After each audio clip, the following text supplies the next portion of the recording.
शादी करने के लिए पैसा बचाना। हाँ जी, यही बिल्कुल सारा मार्केट के अंदर जाओ, अगर 100 रुपए की चीज है तो यही लगता है कि 75 रुपए की चीज मिल जाए। बिल्कुल सही। करते हैं। और ये सपने जरूरी क्यों हैं आपके लिए? और क्या आप अभी से बचत कर रहे हैं अपने सपनों को पूरा करने के लिए? तो करें, जो बच पाता वो तो बचाना ही पड़ेगा। बिल्कुल बिल्कुल बिल्कुल। तो काफी, हाँ जी, आप और भी कुछ बोलना चाहते हैं?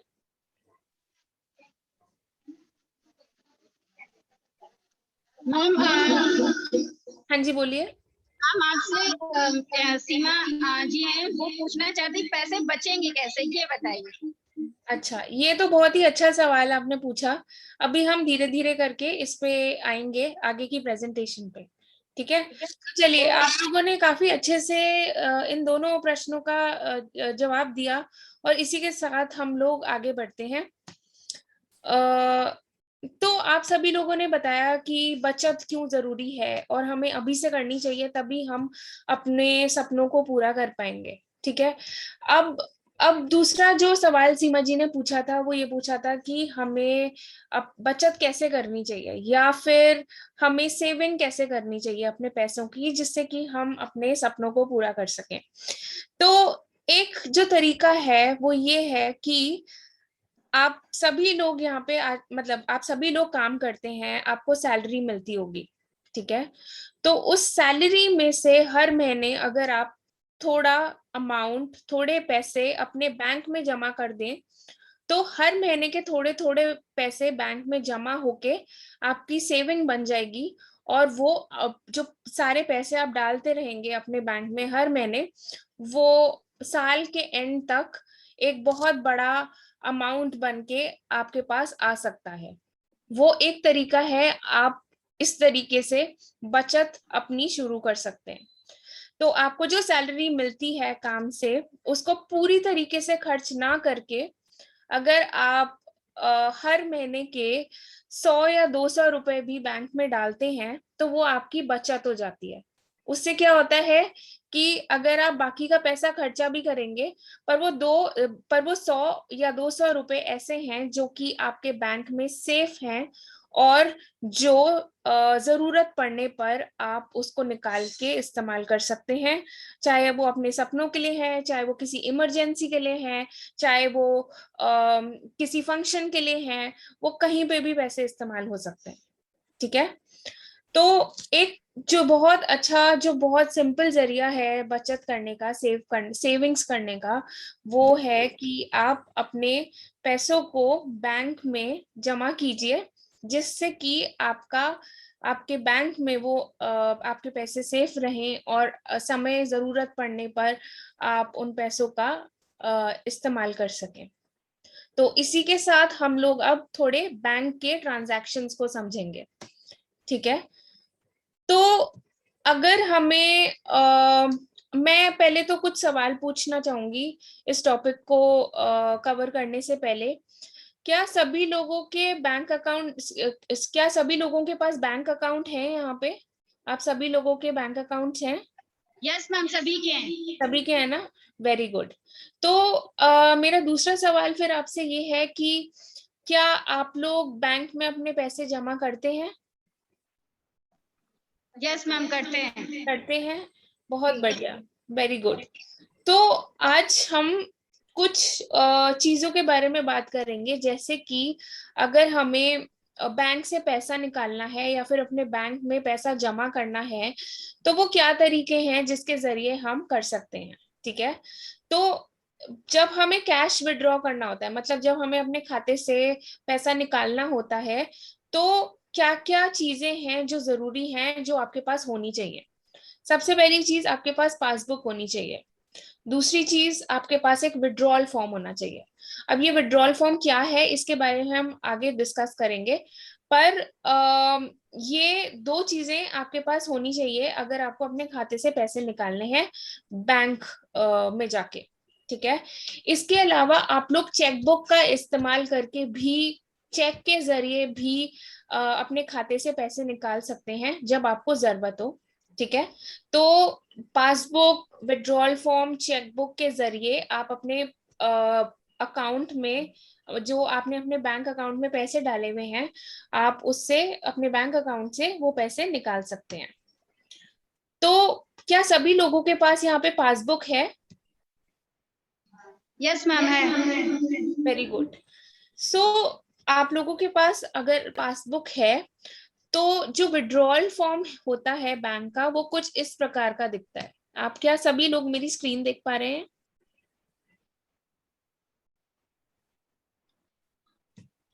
तो बैंक में जब आप जाएंगे और अगर आपको पैसे निकालने हैं बैंक से, जो कि आप जमा कर रहे हैं अपने बैंक में अपनी सैलरी से, तो आपको अपनी पासबुक दिखानी होगी बैंक को, और इसके साथ साथ उनसे ये फॉर्म मांगना होगा जिसको हम बोलते हैं विड्रॉल फॉर्म।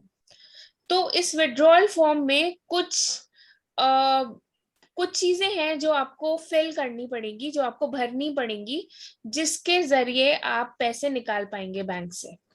तो जो सबसे पहला ऑप्शन है जो यहाँ पे लिखा है, वो यहाँ पे लिखा है खाता धारक का नाम। इसमें यहाँ पे सबसे ऊपर आपको अपना नाम लिखना है। ठीक है। उसके बाद आपको अपने बैंक की ब्रांच के बारे में लिखना है यहाँ पे। तीसरी चीज जो आपको भरनी होती है इस फॉर्म में, वो आपको डेट भरनी होती है, जो कि तीसरा ऑप्शन है। चौथा, आपका अकाउंट नंबर आएगा इस बॉक्स में, और ये जो अकाउंट नंबर है आपको अपनी पासबुक से मिल जाएगा। जो आपकी ब्रांच, जो शाखा है, वो भी आपको अपने पासबुक से मिल जाएगी। इसके बाद जो पांचवा नंबर है, उसमें आपको रुपए लिखने हैं कि आप कितने रुपए निकालना चाहते हैं, और उन्हीं रुपयों को फिर आपको हिंदी में भी लिखना है। जैसे 2000 हमने यहाँ पे लिख दिए, 2000, फिर आप हिंदी में भी 2000 लिख दीजिए यहाँ पे। फिर सातवां ऑप्शन, आपको अपना मोबाइल फोन नंबर भरना है, और अंत में आपको अपने हस्ताक्षर करने हैं। तो जब आप ये सारे कॉलम भर लेते हैं और बैंक में जमा कर देते हैं या बैंक को दे देते हैं अपनी पासबुक दिखाकर, तो आपने यहाँ पे जितना अमाउंट लिखा है, जितने पैसे लिखे हैं, वो आपको फिर मिल जाते हैं बैंक से। ठीक है। तो इस फॉर्म के जरिए हम लोग अपने खाते से पैसे निकाल सकते हैं। एक और तरीका है कि आप अपने अकाउंट से पैसे निकाल सकते हैं। वो नेट बैंकिंग का भी तरीका है, वो चेक के थ्रू भी हो सकता है। तो ये दो और जरिए हैं जिसके थ्रू आप अपने पैसे या तो ट्रांसफर कर सकते हैं, या फिर जो भी आपको, जिसको भी देने हैं, उनको आप दे सकते हैं। ठीक है। इस पार्ट में किसी को कोई भी क्वेश्चन, कुछ पूछना चाहते हैं? क्या ये फॉर्म सबको समझ आया? मीना जी, एक बार सारी चीजों का जो नंबर है सब कुछ हिंदी में बता दीजिए सब लोगों को। ठीक है। जैसे कि खाता धारक का नाम। मैम यहाँ मैम इस विषय में हम लोग सभी कुछ जानते हैं, आप आगे बढ़िए। ठीक है। ठीक है। तो मैं आगे बढ़ती हूँ फिर। दूसरा जो पार्ट हमारा आता है, वो आता है डिपॉजिट फॉर्म का। ठीक है। हमने विड्रॉल फॉर्म की बात करी, अब हम डिपॉजिट फॉर्म की बात करेंगे, जो कि कुछ इस प्रकार का दिखाई देता है। तो जो आपका यहाँ पे आपका रिसीट, आप आपको कुछ इस तरीके की पर्ची दिखेगी, जो कि बैंक आपको देगा स्टैंप लगा के, जब आप पूरा फॉर्म भर दोगे। और ये वाला जो जो मेन पार्ट है, ये आपको भरना होगा। इसको मैं आपको डिटेल में बता देती हूँ कि आपको क्या क्या भरना है यहाँ पे। सबसे पहले आपके बैंक की शाखा आएगी, जो कि आपको अपनी पासबुक से मिल जाएगी।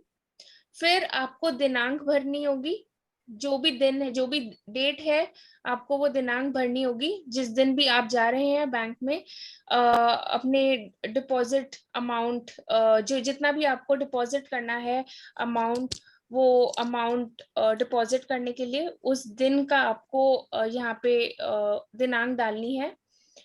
फिर तीसरा जो यहाँ पे ऑप्शन आता है वो अकाउंट नंबर का आता है, जो जहाँ पे आपको अपना अकाउंट नंबर, खाता संख्या जो है वो डालनी है यहाँ पे, वो भी आपको पासबुक से मिल जाएगी। इसके बाद आपको अमाउंट भरना है। तो ये ऐसे मतलब ये यहाँ पे आपको जितना भी अमाउंट डिपॉजिट करना है, जितने भी आपको पैसे बैंक में डालने हैं वो आपको लिखना है, और उसी को आपको यहाँ पे हिंदी में भी लिखना है कि जैसे 1,000 रुपये यहाँ आप लिख देंगे, उसके बाद यहाँ पे आप हिंदी में 1,000 रुपये लिख सकते हैं। फिर यहाँ पे भी आप कैश डिपॉजिट इन अकाउंट, यहाँ पे भी आप अमाउंट डालोगे, और जो डिपॉजिट फिगर्स हैं यहाँ पे आप मेंशन करोगे 6ठे और 7वें कॉलम में। इसके बाद आप अपना मोबाइल नंबर डालोगे। वो मोबाइल नंबर ऐसा होना चाहिए जो कि वैलिड हो, क्योंकि बहुत बार जब आप बैंक के साथ ट्रांजैक्शन करते हो या बैंक से आप पैसे निकालते हो, तो जो भी आप मोबाइल नंबर आपने अपने बैंक को दिया है या फिर जो भी आपका रजिस्टर्ड मोबाइल नंबर है उसमें आपका मैसेज आता है। तो कोशिश कीजिए जो आपका वेरीफाइड नंबर है आप वो ही डालें और अपना नंबर ही डालें, किसी और का नंबर ना डालें। 10वें ऑप्शन में आपको पैन नंबर अपना भरना है, और अंत में आपको अपने हस्ताक्षर करने हैं। ठीक है, जब आप ये सारा फॉर्म भर देते हैं तो बैंक आपको ये रिसीट जो आप बाईं तरफ देख रहे हैं, ये रिसीट फिल करके स्टैंप लगा के पूरी भर के और स्टैंप लगा के आपको देगा, और आपके बैंक में पैसे डिपॉजिट हो जाएंगे। ठीक है, तो ये डिपॉजिट फॉर्म होता है, कुछ इस तरीके का दिखता है। तो डिपॉजिट और विड्रॉल फॉर्म के जरिए आप अपने खाते से पैसे निकाल सकते हैं और अपने खाते में पैसे डाल भी सकते हैं। अब मेरा जो अगला सवाल आप लोगों से है वो एटीएम को लेके है। आप सभी लोगों ने बोला कि आप सभी लोगों के बैंक अकाउंट हैं। तो मेरा दूसरा सवाल, और अभी हमने बातचीत करी कि हम अपने बैंक से पैसे कैसे निकाल सकते हैं और कैसे डाल भी सकते हैं बैंक डिपॉजिट फॉर्म के जरिए और विड्रॉल फॉर्म के जरिए। अब मैं आप लोगों से पूछना चाहती हूँ कि आप में से कितने लोग ऐसे हैं जो कि एटीएम जाते हैं, और आप में से कितने लोगों के पास डेबिट कार्ड या फिर क्रेडिट कार्ड है? कोई बताना चाहेगा?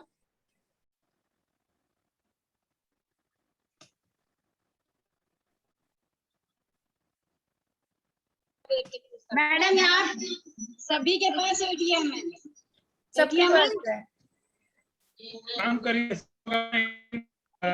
किसके पास है जरा दिखाएंगे? यस मैम है। पास एटीएम कार्ड है अपनी? अभी एक बार फोटो घुमा दीजिए, किसके पास एटीएम कार्ड है देखा जाए, जिसके पास भी उपलब्ध हो। सर एक्चुअली इस समय लेके नहीं बैठे हैं, हम लोग कॉन्फ्रेंस रूम में हैं। अच्छा ठीक है, ओके सर। और ये तो बहुत ही अच्छी बात है कि आप सभी लोगों के पास एटीएम कार्ड हैं।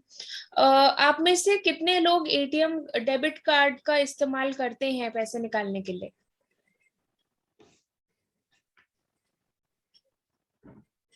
क्या आप लोग डेबिट कार्ड का इस्तेमाल करते हैं पैसे निकालने के लिए, या फिर एटीएम कार्ड का इस्तेमाल करते हैं, या फिर आप लोग क्या एटीएम जाते हैं पैसे निकालने के लिए?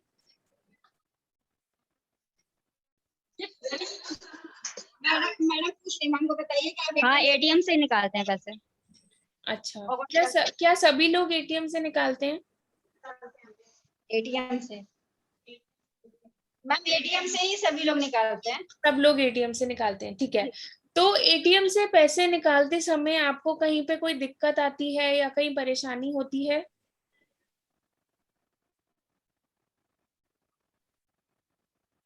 क्या सभी लोगों को आता है एटीएम से पैसे निकालना, या क्या निकाल पाते हैं आप सभी लोग एटीएम से पैसे?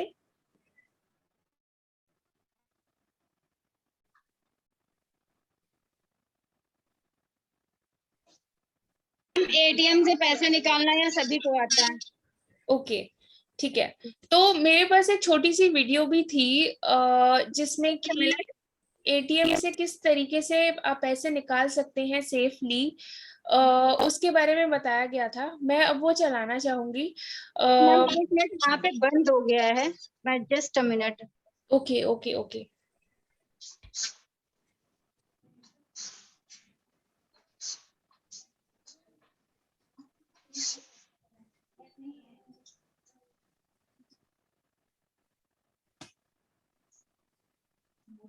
अब नेट बंद हो गया, बताइए। अर्जुन देव मैम फोन करिए मैम। हाँ जी।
हेलो। हाँ जी, क्या हम हाँ जी शुरू मैम, करें? आप फोन पे ही बता दीजिए, मैं वीडियो ऐसे ही दिखा दूंगी सबको। एक्चुअली नेट चला गया है अभी, नेट चला गया है इसमें। हाँ ओके ओके हाँ, इसमें आ रहा है, मेरे फोन तो आ रहा है। ठीक है, तो मैं वीडियो चलाती हूँ ताकि सब लोग देख सकें कि एटीएम से किस तरीके से आप पैसे निकाल सकते हैं। और जो कोई भी जिस किसी को भी दिक्कत है एटीएम से पैसे निकालने, जिसको भी दिक्कत आती है एटीएम से पैसे निकालने में, वो इस वीडियो के जरिए सारे स्टेप सीख सकते हैं। और अगर किसी को कोई भी क्वेश्चन है बाद में वो पूछ सकते हैं। दोस्तों नमस्कार, स्वागत है आप सभी का आपके अपने क्या कैसे करें यूट्यूब चैनल में, जहां पर हम आपको हर नई वीडियो में एक नई इंफॉर्मेशन के साथ अपडेट करने का प्रयास करते हैं।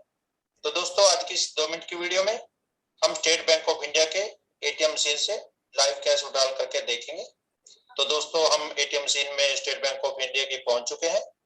तो सबसे पहले एटीएम कार्ड को जिस तरफ से चिप लगी हुई है वो हमने मशीन में इंसर्ट करना है। ये हमने इंसर्ट कर दिया अपना एटीएम कार्ड। यहाँ पे कुछ इंफॉर्मेशन लिखी हुई है, please do not remove your chip card. आपको अपना एटीएम कार्ड जब तक आपकी ट्रांजैक्शन कंप्लीट नहीं हो जाए बाहर नहीं देना है। उसके बाद इस प्रकार की स्क्रीन आ जाएगी। Please select language, English, Hindi, Punjabi, जो भी आप लैंग्वेज सिलेक्ट करना चाहे उस तरफ का बटन आपको प्रेस करना है। ये हमने इंग्लिश प्रेस किया। Enter any number between 10 to 99। आपको यहाँ पे 2 नंबर टाइप करने हैं। ये हमने यहाँ पे नीचे बटन है जो यहाँ पे हमने टाइप कर दिया 52 नंबर। उसके बाद यस का बटन प्रेस किया। प्लीज एंटर योर पिन, जो आपका पिन है एटीएम का वो आपको यहाँ पे टाइप करना है। ध्यान रखें अपना एटीएम छुपा कर ही टाइप करें, किसी को देखने न दें। ये हमने प्रेस किया। प्लीज चूज बैंकिंग और कैश विड्रॉल। आप कैश विड्रॉल करना चाहते हैं तो सबसे ऊपर है जो बैंकिंग, उस तब का बटन आपको प्रेस करना है।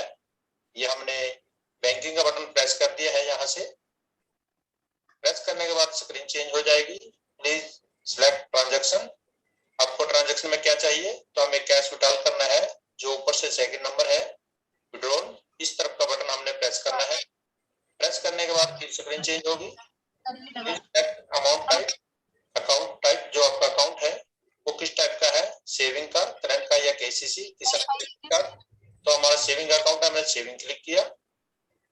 उसके बाद प्लीज एंटर अमाउंट, जो आपकी अमाउंट है वो यहाँ पे आपको टाइप करनी है।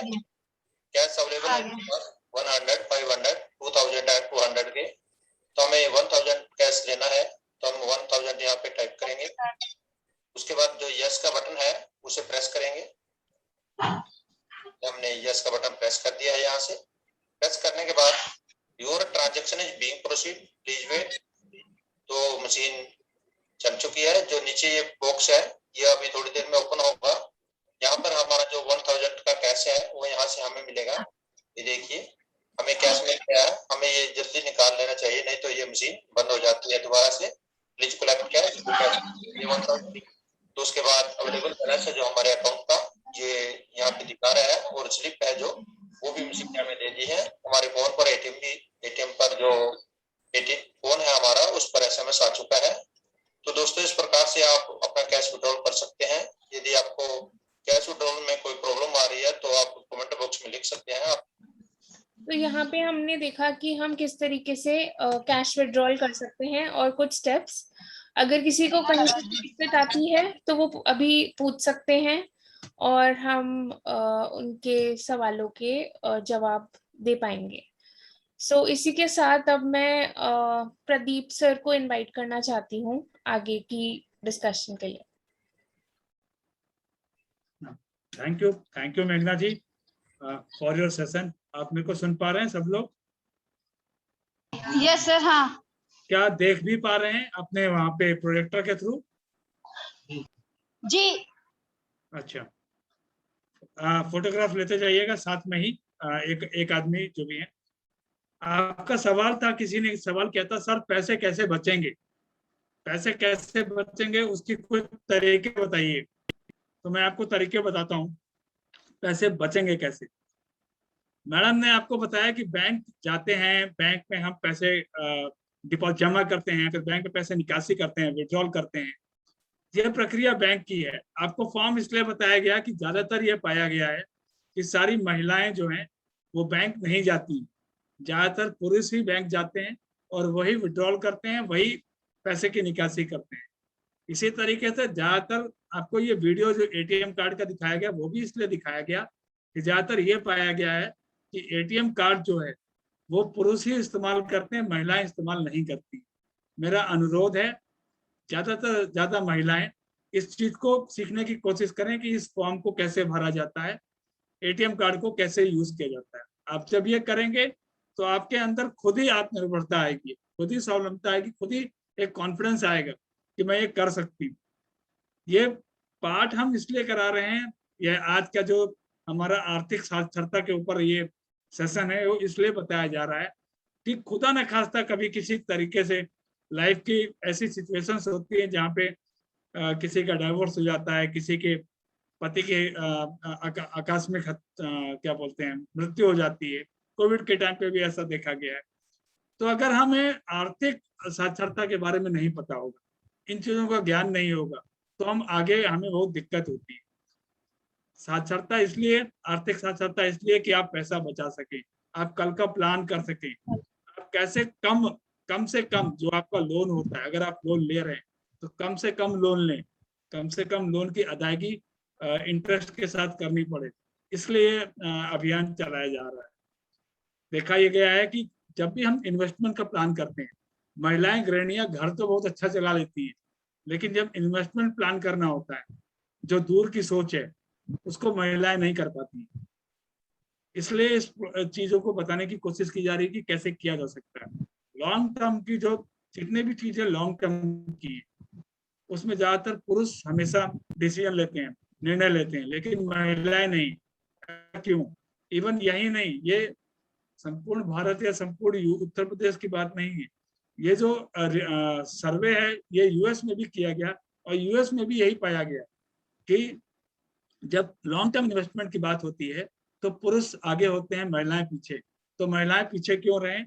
महिलाएं कोशिश करें इस चीज को सीखने की। अब मैं आपको बताता हूँ तरीके, जो किसी ने क्वेश्चन किया था कि पैसे कैसे बचते हैं।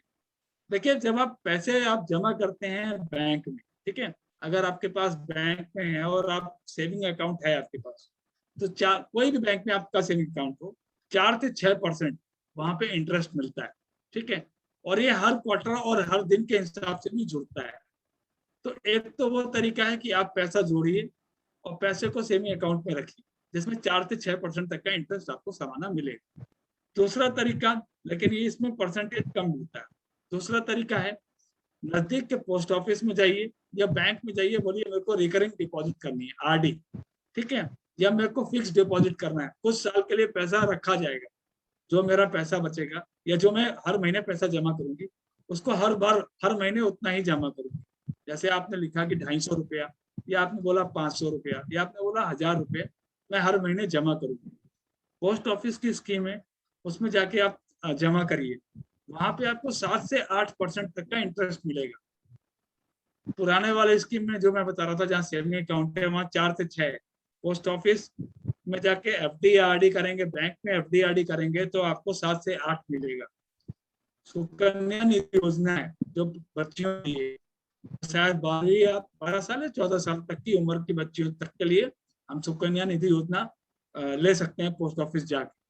अगर हम वहां करेंगे तो हमें सबसे ज्यादा परसेंटेज मिलता है इंटरेस्ट का, और वो पैसा आपकी बच्चियों के, जब आपकी बच्चियों की शादी होनी होगी या उनके पढ़ाना होगा, उनको कॉलेज में एडमिशन कराना होगा, तब वो काम आएगा। वहाँ परसेंटेज भी आपको ज्यादा मिलता है और वो सेविंग भी आपकी है।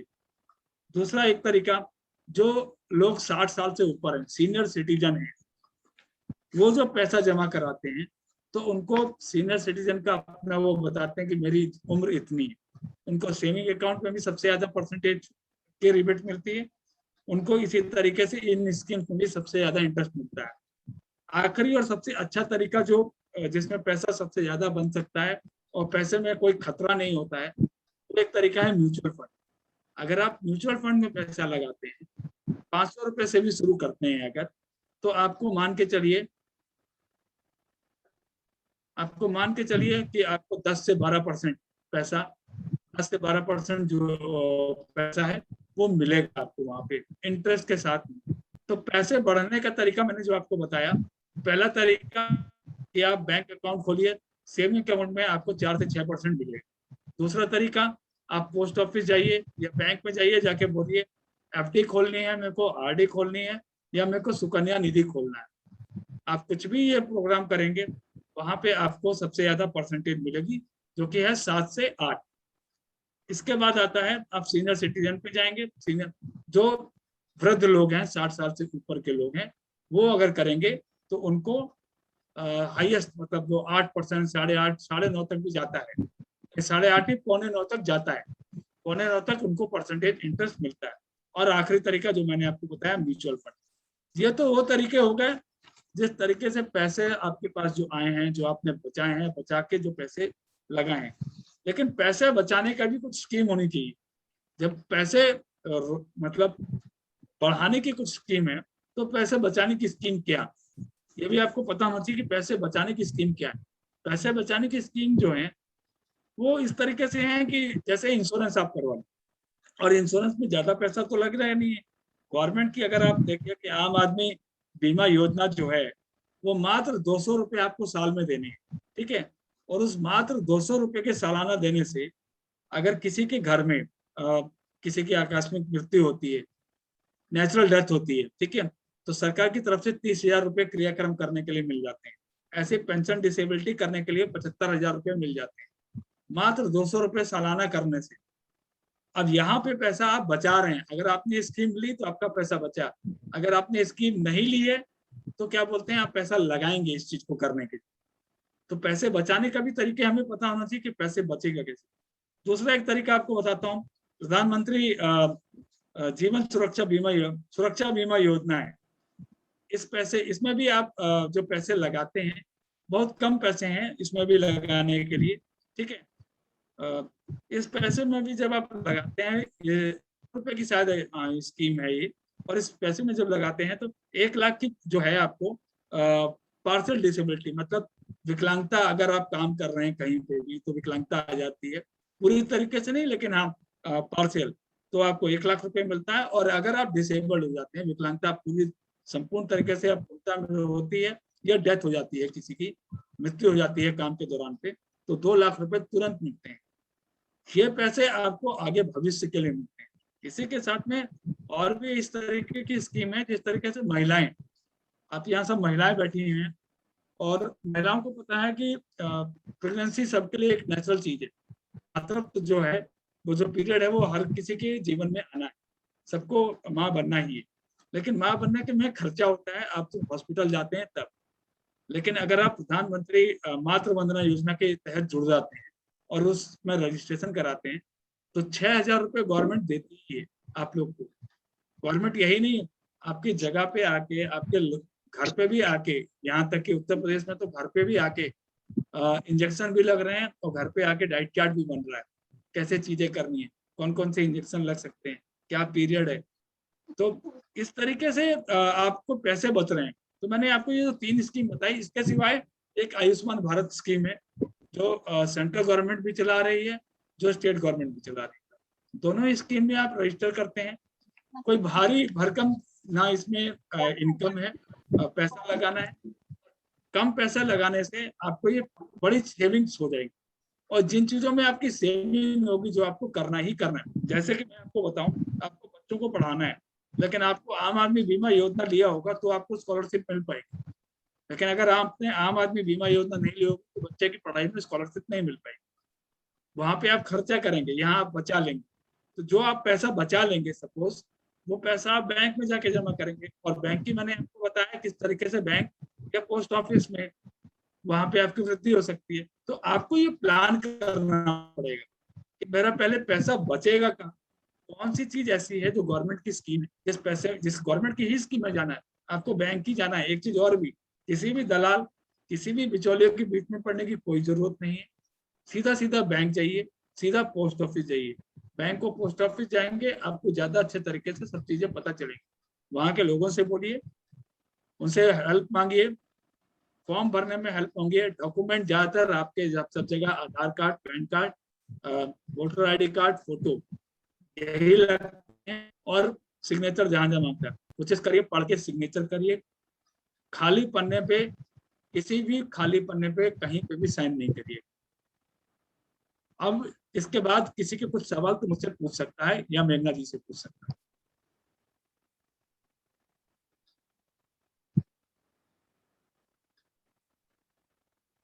आप अगर कहीं पे भी कुछ भी पूछना चाहते हैं तो आप अनम्यूट करके पूछ सकते हैं। किसी के भी कोई सवाल हो तो कृपया हमें बताएं। किसी को कुछ पूछना है? नहीं मैम, कुछ नहीं पूछना है। धन्यवाद आपको। एक बार फिर धन्यवाद टू मेघना मैडम जो हमारे साथ ज्वाइन की, मंदाकिनी जी जो आज सवेरे वाले सेशन में हमारे साथ ज्वाइन की थी। मिशन शक्ति के तहत हम कोशिश कर रहे हैं कि किस तरीके से नारी सुरक्षा, नारी सम्मान और नारी सशक्तिकरण पे हम और नारी स्वावलंबन पे हम सेशंस कर सकें, लोगों को जागरूक हो सकें, लोगों को जागरूकता पहुंचा सकें। एक बार फिर बहुत बहुत आभार उत्तर प्रदेश सरकार का, UPSIDA का, regional manager Kanpur mister Mayank Mangal ji का, और कार्तिकेयन इंटरनेशनल की संपूर्ण टीम का, जिसमें मैं कुछ नाम लेना जरूर चाहूंगा। अरविंद धानकुला जी, धीरेन्द्र शुक्ला जी, अजीत केसरवानी जी एंड ऑल स्टाफ, जितनी महिलाएं यहाँ पे प्रेजेंट है, सब लोग का बहुत बहुत धन्यवाद कि आप लोग जुड़े हमसे। कोशिश करिए कि जो चीजों को बताया गया है उन चीजों को अपने जीवन में अमल लाने के लिए, अगर आप जीवन में अमल लाएंगी तो आपके लिए जो ये जो गोल बनाने की बात है कि मैडम जैसे सवेरे सबसे पहले कहा था कि हमें एक गोल सेट करना पड़ेगा, तो गोल वो सेट भी हो जाएगा, वो गोल वो अचीव भी हो सकता है, उसको हम पा भी सकती हैं। धन्यवाद मेरी तरफ से, प्रदीप सिंह की तरफ से और मेघना जी की तरफ से भी सभी को धन्यवाद। Thank you sir. Thank you and बहुत बहुत शुक्रिया आप लोगों का कि आप लोग जुड़े। मैं मीटिंग यहीं पे एंड कर रहा हूँ। धन्यवाद। Thank you sir.